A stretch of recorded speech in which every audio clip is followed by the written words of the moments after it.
ذو نسب وكذلك الرسل تبعث في نسب قومها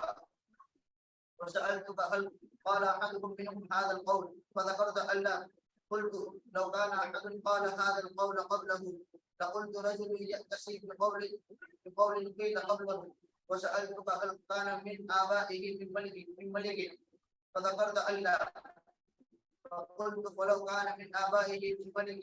فقلت رجل يطلب ملك أبيه وسألتك هل كنتم تتهمونه بالكذب قبل أن يقول ما قال فذكرت ألا فقد أعرف أنه لم يكن ليذر الكذب على الناس ويكذب على الله وسألتك أشراف الناس اتبعوه أم ضعفاؤهم فذكرت أن ضعفاءهم اتبعوه فهم أتباع الرسل وسألتك أيزيدون أم ينقصون فذكرت أنهم يزيدون وكذلك أمر الإيمان حتى يتم وسألتك أيرتد أحدكم سخطة لدينه بعد أن يدخل فيه فذكرت ألا وكذلك الإيمان حين تخالط بشاشته القلوب وسألتك هل يغضب فذكرت ألا وكذلك الرسل لا تغضب وسألتك بما يأمركم فذكرت أنه يأمركم أن تعبدوا الله ولا تشركوا به شيئا وينهاكم عن عبادة الأوثان ويأمركم بالصلاة والصدق والعفاف فإن كان ما تقول حقا فسيملك موضع قدمي هاتين وقد كنت أعلم أنه خالد ولم أكن أظن أنه منكم ولو أني أعلم أني أخلص إليه لتجشمت لقاءه ولو كنت عنده لغسلت عن قدميه ثم دعا بكتاب رسول الله صلى الله عليه وسلم الذي بعث به مع ذكر قلبي إلى عدي بشرى فدفعه عدي بشرى إلى هرقل فقرأه تنبيه بسم الله الرحمن الرحيم من محمد عبد الله ورسوله إلى هرقل عظيم الروم سلام على من اتبع الهدى أما بعد فإني أدعوك بدعاية الإسلام أسلم تسلم يؤتك الله أجرك مرتين فإن توليت فإن عليك إثم اليريسيين ويا أهل الكتاب تعالوا إلى كلمة سواء بيننا وبينكم ألا نعبد إلا الله ولا نشرك به شيئا ولا يتخذ بعضنا بعضا أربابا من دون الله فإن تولوا فقولوا اشهدوا بأننا مسلمون قال أبو سفيان فلما قال ما قال وفرغ من قراءة الكتاب كثر عنده سخط فارتفعت الأصوات وأخرجنا فقلت لأصحابي حين أخرجنا لقد أمر أمرني أبي كبشة إنه يخافه ملك بني الأسفل وما زلت مؤمنا أنه سيظهر حتى أدخل الله عليه الإسلام. بسم اللہ الرحمن الرحیم الحمد للہ رب العالمین والصلاة والسلام علی سید الانبیاء والمرسلین محمد وآلہ وصحبہ اجمعین۔ امام بخاری رحمۃ اللہ تعالیٰ علیہ نے بابن کیف کان بدء الوحی میں یہ چھٹی حدیث ذکر کی ہے، لیکن یہاں پر سب سے پہلے سوال یہ پیدا ہوتا ہے کہ اس چھٹی حدیث میں بدء الوحی کا تذکرہ نہیں ہے بلکہ صلح حدیبیہ کے بعد کا واقعہ ذکر کیا گیا ہے، تو پھر اس کو مطابقت کس طریقے سے ہوگی؟ تو اس کا جواب یہ ہے کہ یہ اگرچہ صلح حدیبیہ کے بعد کا واقعہ ہے، لیکن حضور اکرم صلی اللہ علیہ وسلم پر بدء الوحی میں کیا کیا چیز ہوتی تھی، یا بدء الوحی میں حضور اکرم صلی اللہ علیہ وسلم کیا کرتے تھے، یا کیسے لوگوں کے اوپر وحی کا نزول ہوتا ہے، جس کے اوپر وحی کا نزول ہوتا ہے اس کے اخلاق عادات وغیرہ کیا ہوتے ہیں، وہ ساری چیزیں اس میں ذکر کی گئی ہے۔ اس وجہ سے بدء الوحی کے ساتھ اس کا تعلق ثابت ہے۔ بہرحال واقعہ اور پورا تمہارے سامنے ذکر کیا گیا تھا کہ صلح حدیبیہ کے بعد جب حضور اکرم صلی اللہ علیہ وسلم نے دنیا کے ملوک کے نام پر جب خطوط لکھے تو اس میں سے ایک خط ہرقل بادشاہ کے پاس بھی لکھا گیا تھا، اور وہ کیا ہے، ہرقل بادشاہ کے پاس حضرت دحیہ کلبی رضی اللہ تعالیٰ عنہ لے کر گئے تھے۔ جب وہ خط وہاں پر پہنچا ہے تو اس وقت اس نے یہ سمجھا چونکہ اس سے پہلے عربی لوگوں کے ساتھ ان کا تعلق نہیں تھا یا ان کے اوپر حکومت نہیں تھی، جس کی وجہ سے اس کے حالات وغیرہ سے وہ واقف نہیں تھا۔ لہذا بادشاہ نے یہ سمجھا کہ پہلے حقیقت حال سے واقف ہونا چاہیے، یہ خط لکھنے والا کون ہے، کیسا ہے، اس کی کیا کیفیت ہے، کیا حالت ہے، وہ معلوم ہونی چاہیے۔ اس وجہ سے اس نے اپنے نمائندے سے کہا کہ عرب کے لوگ بہت سارے لوگ آیا کرتے ہیں، تلاش کرو اس وقت بھی اگر کوئی لوگ آئے ہوئے ہوں اور اگر وہ کیا ہے اس آدمی سے تعلق رکھنے والے ہوں تو ہمیں بتا دیا جائے کون ہے۔ چنانچہ کیا ہے، بہرحال میں ابھی جو بیان کر رہا تھا وہ گزشتہ 2 دن جو بیان کیا تھا اس کا خلاصہ تھا، اور یہاں پر ایک سب سے پہلے اشکال ذکر کیا کہ امام وہ ابھی میں کہہ گیا وہ تو یاد رہا یا ابھی نہیں؟ جی اشکال یہ ذکر کیا تھا کہ امام بخاری رحمۃ اللہ تعالی علیہ نے کیف کان بدء الوحی میں یہ 6ٹھی حدیث تمہارے سامنے ذکر کی۔ یہ حدیث جب تم پڑھو گے پتہ چلے گا تو اس صورت میں تمہیں معلوم ہوگا کہ یہ تو صلح حدیبیہ والے واقعات کے بعد کی یہ حدیث ہے۔ جب یہ صلح حدیبیہ میں اشکال ذکر کر رہا تھا کہ امام بخاری رحمۃ اللہ تعالیٰ نے یہ حدیث کی ہے وہ صلح حدیبیہ کے بعد کی ہے۔ ترجمۃ الباب جو منعقد کیا تھا اس میں تھا کہ بابن کیف کان بدء الوحی، تو وحی کے ابتدائی زمانے کی بات نہیں ہے بلکہ وہ تو انتہائی زمانے کی بات ہے، پھر دونوں میں مناسبت کس طریقے سے ہوگی؟ اس اشکال کو میں نے ذکر کیا تھا اور اس کا جواب دیا تھا کہ اس میں اگرچہ وہ صلح حدیبیہ کے بعد کی حدیث ہے لیکن اس حدیث میں نبی کیسا ہونا چاہیے، نبی کے اوصاف کیسے ہونے چاہیے، اس کے ماننے والے کون لوگ ہوں گے، کیا ہوں گے، یہ ساری ابتدائی زمانے کی باتیں ہیں۔ اس وجہ سے اس کی مناسبت اس ترجمۃ الباب کے ساتھ درست ہے۔ تو مصنف رحمۃ اللہ تعالی علیہ نے حکم ابن نافع سے یہ روایت بیان کی۔ مصنف رحمۃ اللہ علیہ کے استاد کا نام ہے حکم ابن نافع، وہ روایت بیان کرتے ہیں شعیب سے اور وہ روایت بیان کرتے ہیں ابن شہاب زہری رحمۃ اللہ تعالی علیہ سے۔ ابن شہاب زہری رحمۃ اللہ علیہ فرماتے ہیں کہ عبداللہ ابن عتبہ ابن مسعود رضی اللہ تعالیٰ عنہ نے یہ حدیث ان کو سنائی کہ عبداللہ ابن عباس رضی اللہ تعالیٰ عنہ نے یہ حدیث ان کو سنائی تھی، اور عبداللہ ابن عباس رضی اللہ تعالیٰ عنہ کو یہ حدیث ابو سفیان رضی اللہ تعالیٰ عنہ نے جس وقت وہ مسلمان ہو گئے اور پھر وہ کیا ہے سچے مسلمان ہو گئے، اس وقت انہوں نے عبداللہ ابن عباس رضی اللہ تعالیٰ عنہ کو یہ حدیث سنائی تھی۔ ان عبداللہ ابن عباس اخبرہ ان ابا سفیان ابن حرب،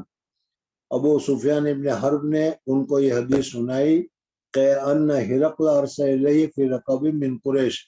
حضور اقدس صلی اللہ علیہ وسلم نے جب خط لکھا اور وہ خط جب کیا ہے ہرقل کے پاس پہنچا تو ہرقل نے یہ کہا کہ عرب کے کچھ لوگ تمہارے آتے جاتے رہتے ہیں، ان میں سے اگر کوئی آئے ہوئے ہو تو ان کو بلاؤ تاکہ اس خط لکھنے والا حضور اقدس صلی اللہ علیہ وسلم کے حالات سے میں واقفیت ہوں۔ تلاش کرنے کے بعد معلوم ہوا تو اس وقت ہرقل ایک مستقل جماعت کے ساتھ تجارت کے لیے ملک شام گیا ہوا تھا۔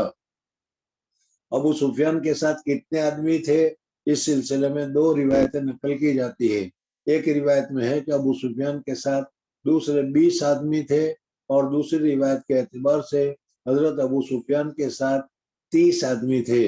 جب ان کو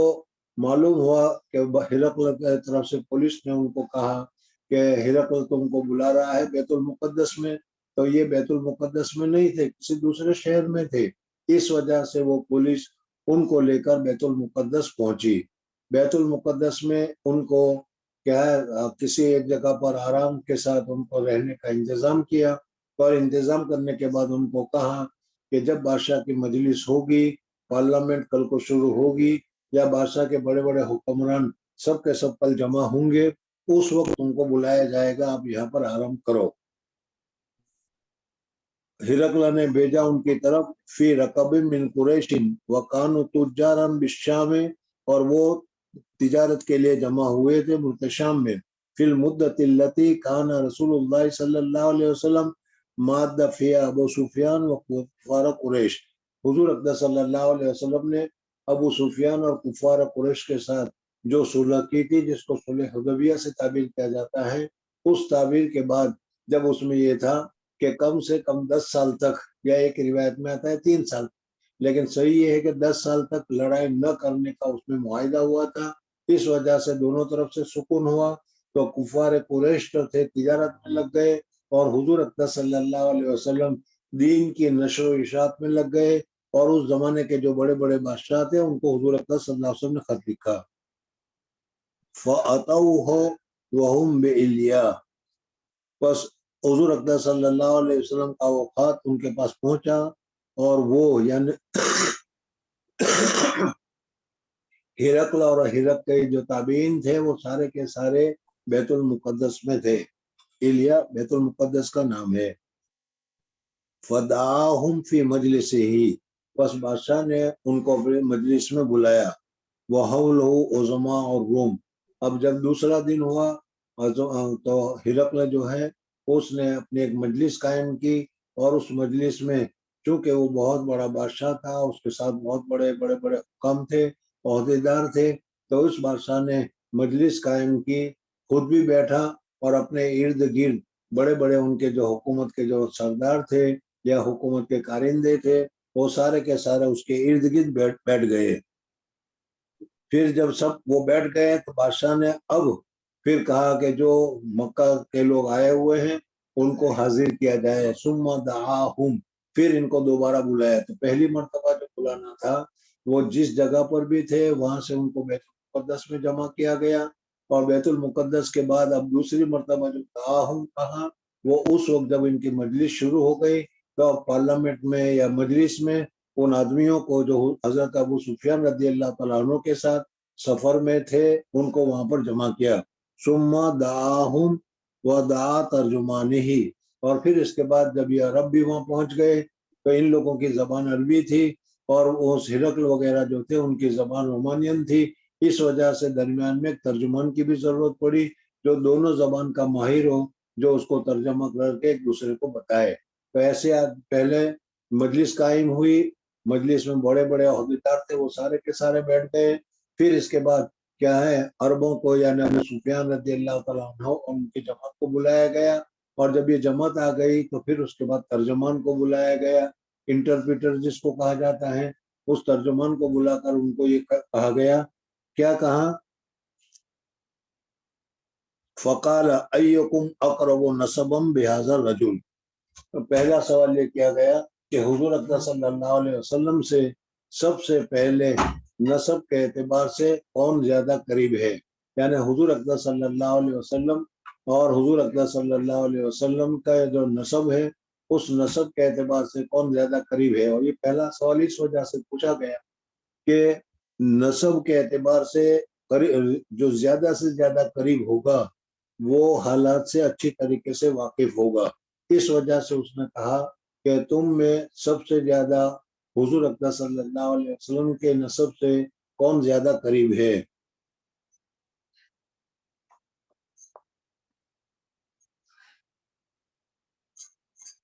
ودا ترجمانے ہی فقال ایکم اقرب نسبا، تم میں سب سے زیادہ نسب کے اعتبار سے کون زیادہ قریب ہے، بہذا الرجل الذی یزعم انہ نبی، اس آدمی سے جو گمان کرتا ہے کہ میں نبی ہوں، یعنی حضور اقدس صلی اللہ علیہ وسلم سے نسب کے اعتبار سے کون زیادہ قریب ہے۔ قال ابو سفیان، حضرت ابو سفیان رضی اللہ تعالیٰ عنہ نے کہا کہ حضور اقدس صلی اللہ علیہ وسلم کے نسب سے میں سب سے زیادہ قریب ہوں، اس وجہ سے کہ حضور اقدس صلی اللہ علیہ وسلم کا جو نسب ہے محمد ابن عبداللہ ابن عبد المطلب ابن ہاشم ابن کیا ہے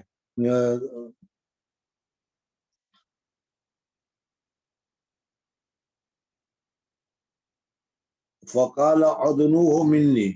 تو بادشاہ نے کہا کہ اچھا تمہارا جو نسب سب سے زیادہ قریب ہے تو تم سب سے زیادہ مجھ سے قریب ہو جاؤ۔ وقربوا اصحابہ، اور جو ابو سفیان کے ساتھی تھے ان کو بھی ان کے پاس بٹھایا، لیکن بٹھانے میں ترتیب اس طریقے سے کہ سامنے ابو سفیان کو بٹھایا اور ابو سفیان کے پیچھے ان کے ساتھیوں کو بٹھایا۔ فَجْعَلُوهُمْ عِنْدَ ظَهْرِهِ، پھر اس کے بعد اس نے اپنے ترجمان سے کہا فقال لترجمانه قل لهم، اپنے ترجمان سے یہ کہا کہ ان عربوں کو کہو کہ ابھی کچھ سوال میں تم کو پوچھوں گا، اور اس سوال کا جواب یہ ابو سفیان جو ان کے رشتے میں سب سے زیادہ قریب ہیں وہ جواب دیں گے۔ اگر وہ صحیح جواب دے رہے ہوں تو ٹھیک ہے، لیکن اگر ابو سفیان جواب دینے میں غلطی کریں تو تم سب کو بولنے کا اختیار ہے، اعتراض کرنے کا اختیار ہے، فوراً اسی وقت ہمیں بتا دینا کہ ابو سفیان نے اس وقت صحیح جواب نہیں دیا۔ یہ ہرقل بادشاہ نے اس ترجمان کو کہا، ترجمان نے عربی زبان میں ابو سفیان رضی اللہ تعالیٰ عنہ اور ان کے ساتھیوں کو یہ بات بتائی۔ ثم انی سائل ھذا عن ھذا الرجل، ان ھذا الرجل سے مراد حضور اقدس صلی اللہ علیہ وسلم ہے۔ فإن کذبنی، بس اگر وہ مجھے جھوٹی بات کہیں، فکذبوہ، تم اس کو جھٹلاؤ۔ حضرت ابو سفیان رضی اللہ تعالیٰ عنہ فرماتے ہیں کہ اس نے یہ بات بتائی، مجھے اپنے لوگوں کے اوپر اعتماد تھا، اور یہ حضور اقدس صلی اللہ علیہ وسلم کے حضرت ابو سفیان حضور اقدس صلی اللہ علیہ وسلم کے سب سے بڑے دشمن تھے۔ ابھی اس وقت میں نے ابھی بتایا تھا کہ کفار قریش اور کفار قریش کے سب سے بڑے سرداروں میں ان کا شمار ہوتا تھا، اور انہی کی کیا ہے صدارت میں یا انہی کی عمارت میں غزوہ احد بھی ہوا، غزوہ خندق بھی ہوا، وغیرہ وغیرہ۔ حضرت ابو سفیان رضی اللہ تعالیٰ عنہ فرماتے ہیں کہ اس وقت بادشاہ کے سامنے جب مجھے بولنے کا حکم دیا گیا اور جب میں بولنے لگا تو اس وقت میرے دل میں آیا کہ اس وقت بادشاہ کے دل میں، دماغ میں حضور اقدس صلی اللہ علیہ وسلم کے متعلق ایسی سخت اور ایسی بری بری باتیں ان کو بیان کرنی چاہیے کہ جس کی وجہ سے بادشاہ حضور اقدس صلی اللہ علیہ وسلم سے مخالف ہو جائے، اور بادشاہ کے ذہن میں یہ بیٹھ جائے کہ یہ آدمی جو ہے وہ اچھا نہیں ہے، یا یہ آدمی جو ہے وہ جھوٹا ہے۔ اس وجہ سے میرا جی تو چاہا کہ میں بیان کروں، لیکن مجھے خطرہ لگا کہ اس وقت میں اگر کوئی جھوٹی بات کہہ دوں گا تو پھر یہ لوگ جو میرے ساتھ آئے ہوئے ہیں وہ تو میرے دوست ہیں، میرے ساتھی ہیں، اور ہو سکتا ہے کہ اس وقت بادشاہ کے سامنے میں جھوٹ بولوں تو میری تکذیب نہ کریں، بلکہ یہاں سے جب مکہ مکرمہ جب واپسی ہوگی اور مکہ مکرمہ میں جب اس بات کا چرچا ہوگا تو اس وقت وہ کہیں گے کہ ابو سفیان نے بادشاہ کے سامنے یہ جھوٹ بات کہی، یہ جھوٹ بات کہی، یہ جھوٹ بات کہی، اور اس طریقے سے جھوٹی بات میری طرف منسوب ہونے کے بعد میری عزت میں، میرے وقار میں ایک قسم کی کمی واقع ہو جائے گی۔ یا دوسرا کہ اس صورت میں پھر بادشاہ کے سامنے جب یہ بات پہنچے گی کہ تمہارے سامنے ابو سفیان نے یہ کہا تھا، تو پھر بادشاہ کے سامنے میری وقت ختم ہو جائے گی، ہو سکتا ہے کہ آئندہ مجھے ویزا نہ ملے اور آنے کی اجازت وغیرہ نہ ہو۔ یہ ساری چیزیں یہاں پر جو دیکھنے کی اور سوچنے والی بات یہ ہے کہ جھوٹ جو ہے وہ صرف اسلام میں نہیں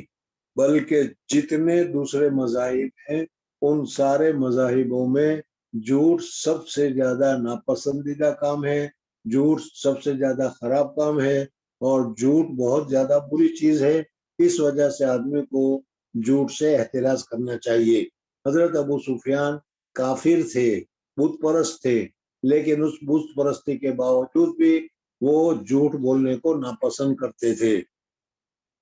اور حضور اقدس صلی اللہ علیہ وسلم نے فرمایا بھی ہے کہ آدمی جھوٹ بولے تو جھوٹ بولنے کی وجہ سے اس کے منہ سے اتنی بدبو اور گندگی نکلتی ہے کہ فرشتہ 1 میل تک اس بدبو کی وجہ سے دور چلا جاتا ہے۔ تیسری بات یہ بھی یاد رکھو کہ اللہ جل جلالہ و امن والوں نے ہمیں جو رسول عطا فرمایا ہے، اور وہ رسول اتنا سچا ہے کہ اس نے زندگی میں کبھی کسی وجہ سے، دنیاوی وجہ سے، اخروی وجہ سے، مال کی وجہ سے، کسی لالچ کی وجہ سے یا کسی وجہ سے بھی حضور اقدس صلی اللہ علیہ وسلم نے کبھی ایک مرتبہ بھی جھوٹ نہیں بولا۔ اور حضور اقدس صلی اللہ علیہ وسلم کے لقب ہی یا حضور اقدس صلی اللہ علیہ وسلم کی شہرت ہی صادق سچا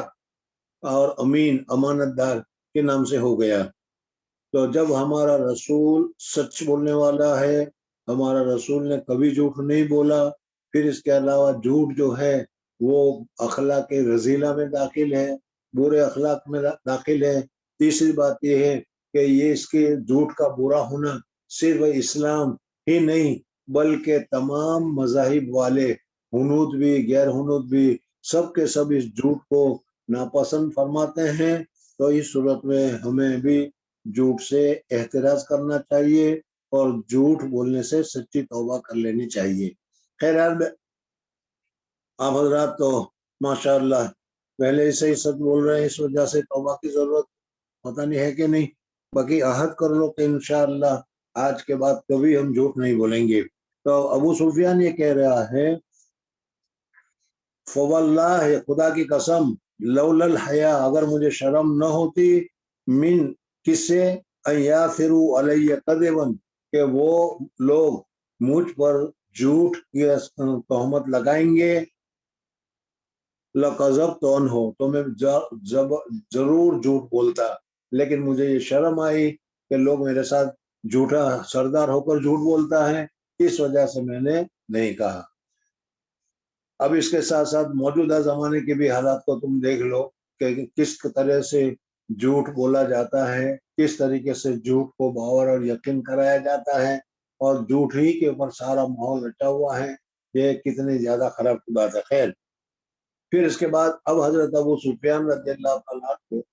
ان سے بادشاہ نے جو سوالات پوچھے تھے 10 یا 11 سوالات پوچھے ہیں، وہ سارے سوالات بادشاہ نے پوچھے، حضرت ابو سفیان رضی اللہ تعالیٰ عنہ نے اس کا جواب دیا۔ ایک تو یہ ہے کہ بادشاہ نے سوال کیا کیا پوچھے، حضرت ابو سفیان رضی اللہ تعالیٰ عنہ نے اس کے جوابات کیا دیے، یہ ابھی تمہارے سامنے آئے گا۔ پھر اس کے بعد بادشاہ خود بیان کرے گا آگے چل کر کہ میں نے پہلا سوال جو پوچھا تھا وہ اس وجہ سے پوچھا تھا کہ مجھے اس چیز کو معلوم کرنا تھا، دوسرا سوال میں نے پوچھا تھا وہ بھی اس وجہ سے کہ اس کی کیفیت کیا ہے وہ میرے سامنے آ جائے، تو اس وجہ سے میں نے جو سوالات پوچھے تھے اس کی وجہ یہ تھی، اور تم نے جو جواب دیے وہ جواب یہ تھا۔ اور ان سب کا خلاصہ یہ ہے کہ معلوم ہوتا ہے کہ یہ آدمی جس نے نبوت کا دعویٰ کیا ہے وہ اپنے دعوے میں سچا ہے، جھوٹا نہیں ہے، اور جو تم نے جواب دیے وہ سارے کے سارے جواب درست ہو، صحیح ہو، تو یہ جگہ جس جگہ پر میں بیٹھا ہوا ہوں یعنی بیت المقدس، اس بیت المقدس کی زمین بھی ان کے قبضے میں آ جائے گی، وہ بھی اس کا مالک بن جائے گا۔ بہرحال یہ خلاصہ ہے ان سوالات کا اور جوابات کا۔ میں نے پہلے بتایا تھا کہ 13 جگہ پر امام بخاری رحمۃ اللہ تعالی علیہ نے اس حدیث کو ذکر کیا ہے، ان میں 3 جگہ پر تو پوری مکمل ذکر کی ہے، اور 10 جگہ پر حدیث کے مختصر جز کی جہاں جہاں جس کی ضرورت تھی اس کو ذکر کیا ہے۔ بہرحال سب سے پہلا سوال ثم کان اول ما سالنی عنہ، سب سے پہلا وہ سوال جو بادشاہ نے مجھ سے پوچھا، انہ قال کیف نسبہ فیکم، یعنی نسب کے اعتبار سے حضور اقدس صلی اللہ علیہ وسلم کا درجہ کیا ہے۔ قلت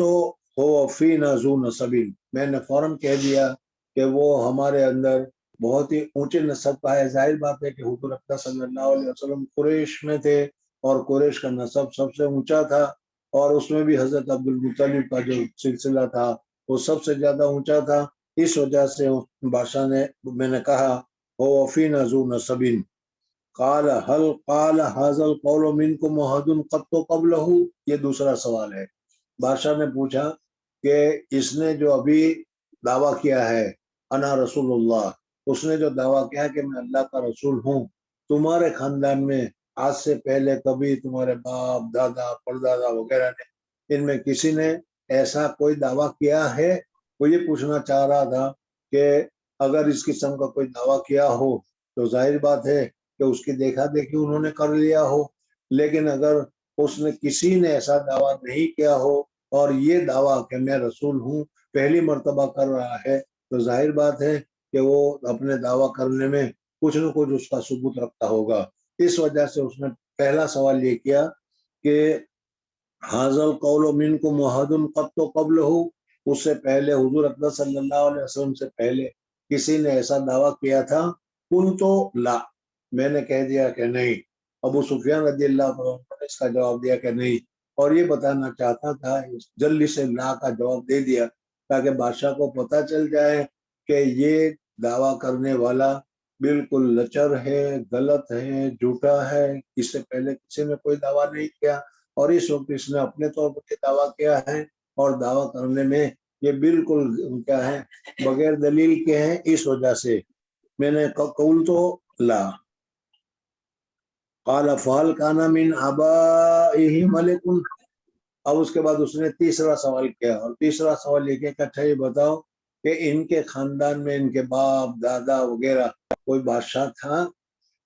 تاکہ یہ معلوم ہو کہ اگر وہ پہلے سے بادشاہ تھا تو اپنی کھوئی ہوئی سلطنت لینے کے لیے، کھویا ہوا ملک لینے کے لیے، کھویا ہوا درجہ لینے کے لیے یہ تحریک اس نے چلائی ہو، اس وجہ سے اس نے پوچھا کہ کیا اس کے باپ داداؤں میں سے کوئی بادشاہ تھا؟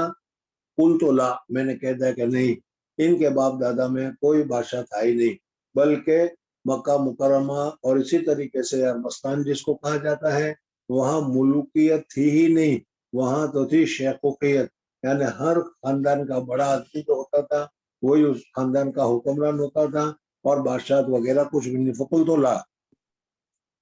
اب اس کے بعد اس نے چوتھا سوال کیا، فَأَشْرَافُ النَّاسِ اتَّبَعُوهُ أَمْ ضُعَفَاؤُهُمْ، اچھا یہ بتاؤ کہ حضور اکرم صلی اللہ علیہ وسلم نے جو دعویٰ کیا، اس دعویٰ میں بات کو ماننے والے جو ہیں، ان کی اتباع کرنے والے شریف اچھے گھرانے کے، اونچے گھرانے کے بڑے لوگ ہیں، یا ضعفاءہم، یا قوم کے گرے پڑے کمزور قسم کے جو لوگ ہیں وہ ان کی باتوں کو مانتے ہیں۔ سوال سمجھ میں آ گیا کہ حضور اکرم صلی اللہ علیہ وسلم کی اتباع کرنے والے اشراف اونچے درجے کے شرافت والے لوگ ہیں یا رذالت والے لوگ ہیں، یہ پوچھا۔ تو اس وقت حضرت ابو سفیان رضی اللہ عنہ نے جواب دیا، قل تو بل ضعفاؤہم، ان کی اتباع کرنے والے تو ضعیف اور کمزور قسم کے لوگ ہیں، جس کی کوئی حیثیت نہیں، نہ مال ہے، نہ دولت ہے، نہ مکان ہے، نہ جائیداد ہے، نہ کھانا ہے، نہ پینا ہے، اس قسم کے ضعیف قسم کے جو لوگ ہیں وہ اس کی اتباع کرنے والے ہیں، جیسے حضرت بلال حبشی رضی اللہ تعالیٰ عنہ، صہیب رومی رضی اللہ تعالیٰ عنہ وغیرہ، اس قسم کے غلام قسم کے جو لوگ ہیں ان کے متعلق اس نے ذکر کیا۔ یہاں یہ سوال پیدا ہوتا ہے کہ یہ سن ہجری 6 کا واقعہ ہے، سن ہجری 6 کے بعد کا واقعہ ہے، اور سن ہجری 6 سے پہلے حضرت ابوبکر، حضرت عمر، حضرت عثمان، حضرت علی، حضرت امیر حمزہ رضی اللہ تعالیٰ عنہ وغیرہ ذی شرافت لوگ سارے کے سارے تو مسلمان ہوئے تھے۔ پھر اس کے بعد حضرت ابو سفیان رضی اللہ تعالیٰ عنہ نے ضعفاہم کا لفظ کیوں کہا؟ تو اس کا جواب یہ ہے کہ حضور اکرم صلی اللہ علیہ وسلم کے اوپر ایمان لانے والے یہ اونچے طبقے کے لوگ تھے، لیکن اکثریت جو تھی وہ اکثریت نچلے طبقے والے لوگوں کی تھی، ضعفا کی تھی، اس وجہ سے ابو سفیان رضی اللہ تعالیٰ عنہ نے اس اکثریت کو سامنے رکھ کر جواب دے دیا۔ یا دوسرا جواب یہ ہے کہ اگر وہ یہ جواب دیتا کہ بڑے بڑے حضرات ہیں تو ہو سکتا ہے کہ بادشاہ کے دل میں پھر حضور اکرم صلی اللہ علیہ وسلم کے متعلق کوئی عقیدت پیدا ہو، اس وجہ سے اس نے ان بڑوں کو نظر انداز کر کے ضعفاء اور کمزوروں کو جو حضور صلی اللہ علیہ وسلم کے متبعین تھے ان کو اس کو ذکر کرتے اس نے کہہ دیا بل ضعفاؤہم۔ اب اس کے بعد اس نے پوچھا کہ اچھا یہ بتاؤ کہ حضور اکرم صلی اللہ علیہ وسلم نے دعویٰ کیا، رسالت کا دعویٰ کیا، اس رسالت کے دعویٰ کرنے کے بعد لوگ حضور اکرم صلی اللہ علیہ وسلم کی طرف متوجہ ہوئے اور حضور صلی اللہ علیہ وسلم کی باتوں کو مان رہے ہیں، تو اب اس میں حضور اکرم صلی اللہ علیہ وسلم کبھی تو ایسا ہوتا ہے کہ ایک دم کیا ہے بہت سارے لوگ ماننے والے ہو جاتے ہیں اور پھر آہستہ آہستہ کمزوری پڑ جاتی ہے، تو اس وجہ سے اس نے پڑھا یزیدون ام ینقصون، حضور اکرم صلی اللہ علیہ وسلم کے ماننے والے دن بدن زیادہ ہوتے جا رہے ہیں یا کم ہوتے جا رہے ہیں؟ ظاہر بات ہے کہ حضور اکرم صلی اللہ علیہ وسلم نے جب دعویٰ کیا، اس دعویٰ کے بعد کیا ہے کچھ لوگ حضرت خدیجۃ الکبریٰ، حضرت ابوبکر صدیق، حضرت علی رضی اللہ تعالیٰ عنہ، حضرت زید وغیرہ 4-5 آدمی مسلمان ہوئے تھے، لیکن پھر اس کے بعد یہ تعداد بڑھتی رہی، 5 سے 10 ہوئے، 10 سے 15، 15 سے 20 ہوئے، 20 سے 25 ہوئے، اور اس طریقے سے دعویٰ بڑھتے رہے۔ اس وجہ سے میں نے کہا ایزیدون ام ینقصون، قلت بل یزیدون، میں نے کہا کہ روزانہ کچھ نہ کچھ حضور اکرم صلی اللہ علیہ وسلم کے ماننے والے زیادہ ہوتے جا رہے ہیں، اور حضور اکرم صلی اللہ علیہ وسلم کے متبعین کی تعداد بڑھتی جا رہی ہے۔ اب اس کے بعد اس نے پوچھا هل يرتد احد منهم سخطا لدینہ، حضور اکرم صلی اللہ علیہ وسلم کا جو دین ہے، اس دین کی خرابی کو دیکھ کر، دین کی کمزوری کو دیکھ کر پہلے تو متبع ہو گئے، لیکن پھر کمزوری کو دیکھ کر بعد میں انہوں نے رجوع کر لیا ہو، بعد میں انہوں نے اس کو چھوڑ دیا ہو، مرتد ہو گئے ہو، ایسا کوئی واقعہ ہوا ہے یا ایسا کچھ ہوتا ہے؟ یہ اس کے پوچھنے کا مطلب تھا۔ هل يرتد احد منهم، کیا کوئی مرتد ہو جاتا ہے ان میں سے کوئی، سخطا لدینہ، دین سے ناراض ہو کر؟ تو اس کا جواب دیا انہوں نے بعد ان يدخل فیہ، اسلام میں داخل ہونے کے بعد، قلت لا، میں نے اس کے جواب میں کہہ دیا کہ نہیں۔ یہاں پر بھی سوال پیدا ہوتا ہے کہ یہ سن ہجری 6 کا واقعہ ہے، اس سے پہلے حضور اکرم صلی اللہ علیہ وسلم کے ایک کاتب وحی تھے، حضور اکرم صلی اللہ علیہ وسلم ان کو وحی لکھوا رہے تھے، اس لکھواتے وحی لکھنے والے کے دل میں جو الفاظ آیا، حضور اکرم صلی اللہ علیہ وسلم نے وحی میں وہی الفاظ لکھوایا، تو اس کے دل میں شک پیدا ہو گیا کہ جیسے میرے دل میں خیال آیا اسی طریقے سے حضور اکرم صلی اللہ علیہ وسلم اپنے خیال سے یہ لکھواتے ہیں، یہ سمجھ کر پھر وہاں سے وہ کیا ہے مکہ مکرمہ چھوڑ کر وہ بھاگ لیے تھے، مرتد ہو گئے تھے۔ تو اس کا تذکرہ کیوں نہیں ہوا؟ تو اس کا جواب یہ ہے کہ یہ صرف ایک ہی واقعہ ہوا، ایک بات۔ دوسری بات یہ ہے کہ یہاں پر بادشاہ نے سوال پوچھا تھا کہ اس دین سے اس دین میں کوتاہی، کمزوری یا دین میں ضعف دیکھ کر کوئی آدمی پھر اس سے توبہ کرتا ہے یا توبہ نہیں کرتا؟ تو چونکہ یہ آدمی جو بھاگ گیا تھا وہ ضعف کی وجہ سے نہیں بلکہ حرص اور لالچ کی وجہ سے چلا گیا تھا، اس لیے اس میں اس کا شمار نہیں ہے۔ خیر، حرص اور لالچ کیا تھی؟ بیوی کی تھی، بچے کی، مال کی تھی وغیرہ، وہ ایک دوسرا مسئلہ ہے، اس کو یہی چھوڑ دو۔ بہرحال اس وجہ سے اس کا تذکرہ نہیں کیا۔ اور جو آدمی ایک مرتبہ اسلام میں داخل ہوتا ہے، جب ایک مرتبہ مسلمان ہو گیا، حضرت بلال رضی اللہ تعالیٰ عنہ کی طرف، پھر کتنی ہی ان کو اذیت دی جائے، پھر کتنی ان کو تکلیف دی جائے، وہ اس نے اسلام کو نہیں چھوڑا۔ اس وجہ سے اس نے جواب دیا قلت لا، قال فهل كنتم تتهمونه بالکذب، کیا تم نے کبھی حضور اکرم صلی اللہ علیہ وسلم پر کبھی کسی وقت بھی جھوٹ کی تہمت لگائی کہ تم جھوٹ بولتے ہو، تم جھوٹے ہو، ایسا کبھی کسی وقت بھی کہا؟ اور میں نے ابھی تھوڑی دیر پہلے بتایا تھا کہ حضور اکرم صلی اللہ علیہ وسلم نے زندگی میں کبھی کسی وقت بھی جھوٹ نہیں بولا تھا، بلکہ حضور اکرم صلی اللہ علیہ وسلم اپنے لیے ہو، دوسرے کے لیے ہو، دنیاوی اعتبار سے ہو، مالی اعتبار سے ہو، کسی اعتبار سے بھی حضور اکرم صلی اللہ علیہ وسلم نے جھوٹ کا سہارا نہیں لیا تھا۔ نبی ہونے سے پہلے بھی 40 سال کی زندگی حضور اکرم صلی اللہ علیہ وسلم کی گزری، اور 40 سال کی زندگی میں حضور اکرم صلی اللہ علیہ وسلم نے کبھی بھی جھوٹ کا سہارا نہیں لیا۔ اسی وجہ سے لوگوں نے حضور اکرم صلی اللہ علیہ وسلم کا لقب ہی صادق، سچ بولنے والا پڑ گیا۔ تو اس وجہ سے انہوں نے کہا فعل کنتم تتہمونہ بالکذب قبل ان یقول، جو انہوں نے ابھی دعویٰ کیا کہ میں اللہ کا رسول ہوں، اللہ نے مجھے رسول بنایا ہے، جو 40 سال کے بعد ہوا ہے، تو اس گزرے 40 سال میں کبھی بھی کسی وقت بھی حضور اکرم صلی اللہ علیہ وسلم نے جھوٹ کا سہارا لیا ہے، جھوٹ بولے ہیں کبھی؟ ما قال قلت لا، میں نے اس کے جواب میں بھی کہا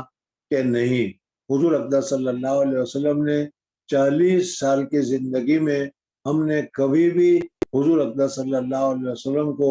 جھوٹ کا سہارا لیتے ہوئے جھوٹ بولتے ہوئے ہم نے نہیں پایا۔ قال، اب اس کے بعد دوسرا سوال ہوا، فَهَلْ يَغْدِرُ، کیا حضور اقدس صلی اللہ علیہ وسلم نے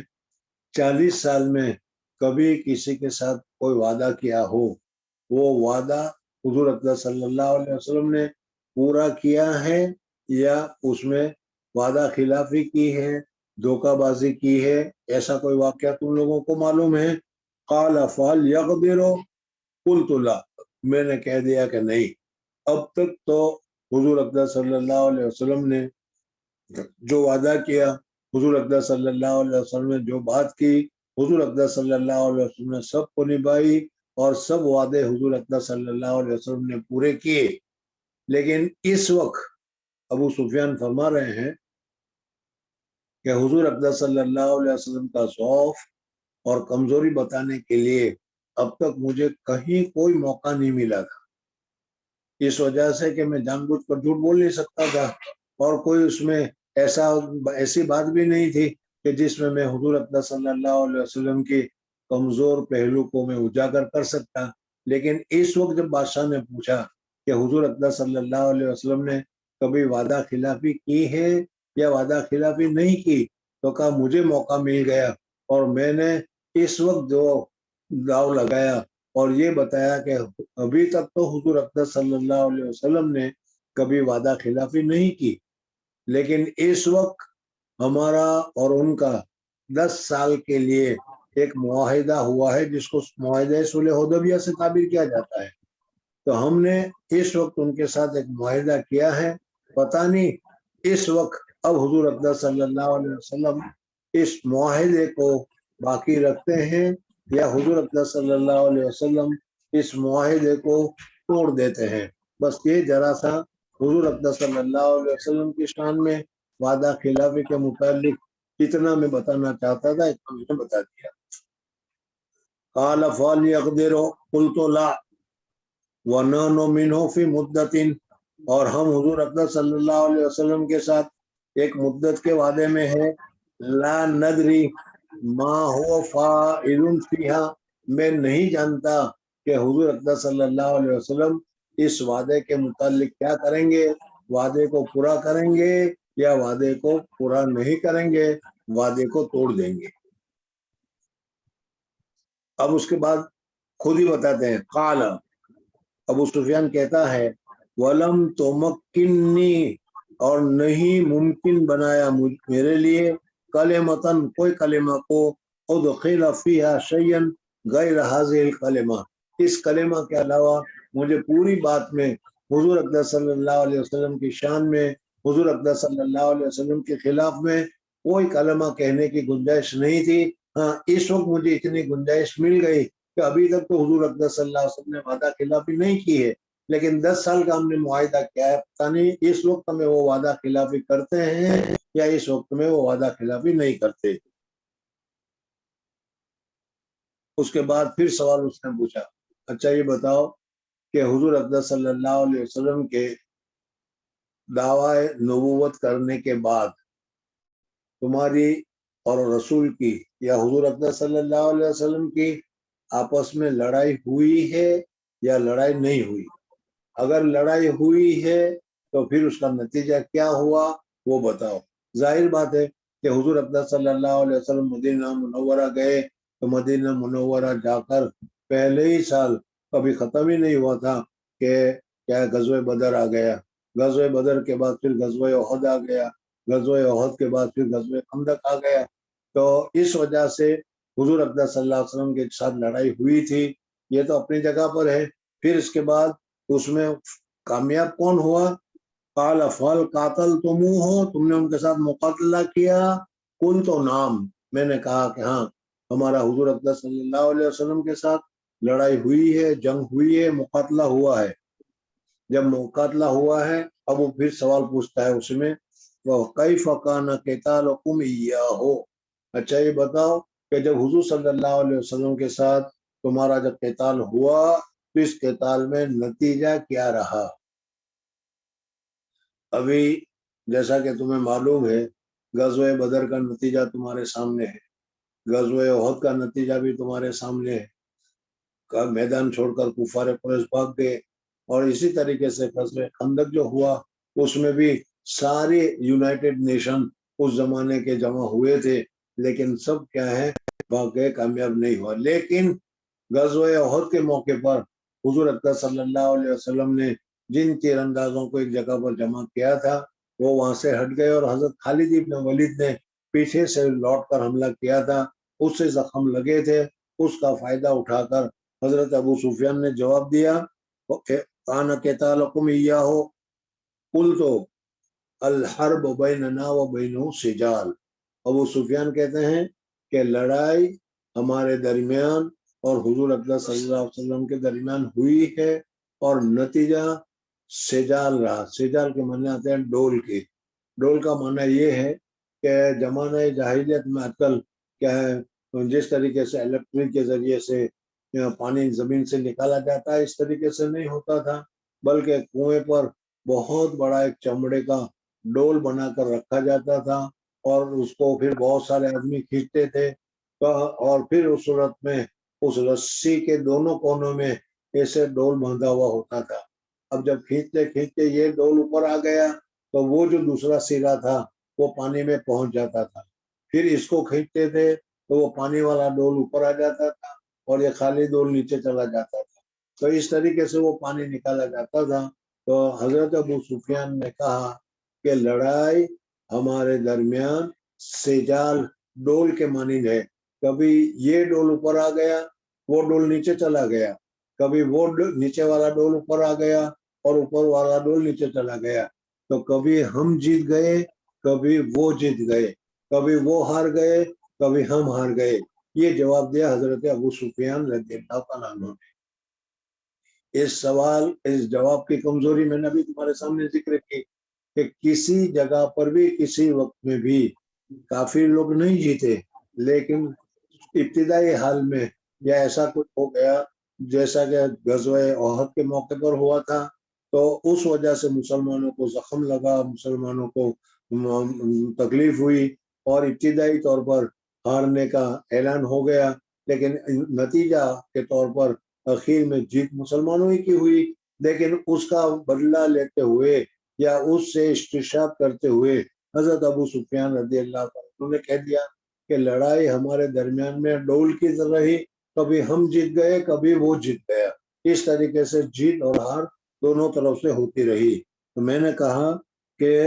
الحرب بیننا و بینہ سجال ینال منا، وہ ہماری طرف سے ہار کو پاتے تھے، وہ ننال منہ، اور کبھی ہم اس کی طرف سے ہار کو پاتے تھے۔ اب اس کے بعد بادشاہ نے پھر تیسرا سوال کیا کہ ماذا یأمرکم، اچھا یہ بتاؤ حضور اکرم صلی اللہ علیہ وسلم تم کو کیا کرنے کا حکم دیتے ہیں، کیا کہتے ہیں؟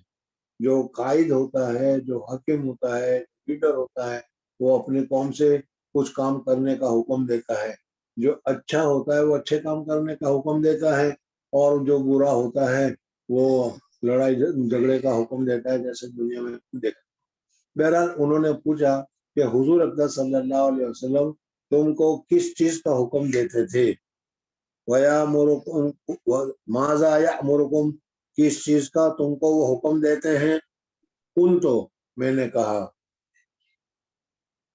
اعبد اللہ وحدہ لا تشرکوا بہ شیئا۔ ابو سفیان کہتے ہیں حضور صلی اللہ علیہ وسلم نے جو ہم کو حکم دیا اللہ ایک ہے، اللہ کی لا الہ الا اللہ، ایک اللہ کی عبادت کرو۔ تو حضور اکرم صلی اللہ علیہ وسلم کے متعلق بادشاہ نے پوچھا کہ اچھا یہ بتاؤ کہ وہ جو نبی آئے ہیں اور وہ جو حکم دے رہے ہیں، ماذا یامرکم، تمہیں کس چیز کے کرنے کا حکم دے رہے ہیں؟ ظاہر بات ہے کہ حضور اکرم صلی اللہ علیہ وسلم اور حضور اکرم صلی اللہ علیہ وسلم کے علاوہ جتنے بھی انبیاء دنیا میں آئے، حضرت نوح علیہ السلام سے لے کر حضرت عیسیٰ علیہ السلام تک، سارے نبیوں کی ایک ہی دعوت تھی، لا الہ الا اللہ، ایک خدا کے علاوہ کسی دوسرے خدا کو مت پوجو۔